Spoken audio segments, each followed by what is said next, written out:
Okay, do we have another question? Who wants to go? Yep, go ahead, Cheese. So what was the most unusual inflatable toy that you've received? The most, sorry? Unusual. Oh, that's a good question. We've had, that's a really good question. We have blow up weird people with hairy chests and funny arms, and then we have like, I can't think, we get a lot of boats, get a lot of flamingos, a lot of unicorns.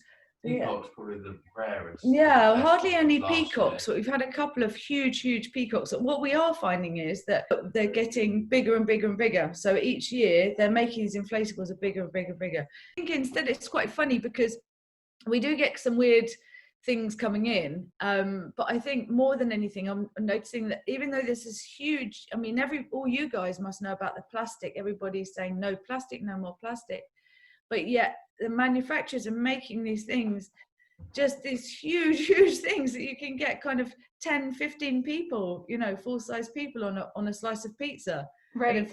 Slice of pizza. So it's like, on one hand we're saying no, stop it, and on the other hand you've got market for it because people are still buying them, so right. And that's what we kind of hope to do. That's one of our goals through World Changing Kids, is to kind of slowly or quickly, maybe gently is more the word, change people's thoughts on that, right? Like have people think more about what we buy. So yeah, we've talked a lot about, not using single-use plastic water bottles, bringing your own. We've talked a lot about plastic straws. Yeah. Talked about reducing paper use, so yeah, all of those things, if we just start talking about them more.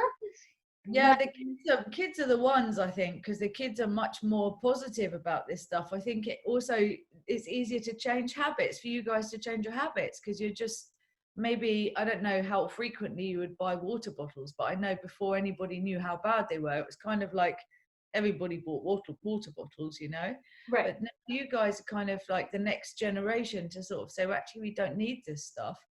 I think it's really cool that you're doing this, all of you, really, because grown-ups will listen to you. They will listen to you eventually. Yeah. Or they'll just become the grown-ups and then they'll make their own, better decisions than us grown-ups are doing. Yeah, totally. Exactly. Yeah. Well, we did, in another session, we worked on a video that is almost ready to be released, where there were 10 kids who came up with an action. So each of them came up with their own action you could take for the environment. Yeah, so we have it almost ready. So we'll share that and we'll send it to you so you can see the 10 good ideas they came up with. That would be great. Yeah. Really cool. Yeah. Who has another question? You can just unmute yourself and jump in. Hello. My question is, do you sell your products in stores or do you just sell them online? Again, how old are you guys? These guys are like 9 to 12. These are really good questions. Insightful questions. Yeah. That's a really good question, especially at the moment, because this year we used to sell them in shops.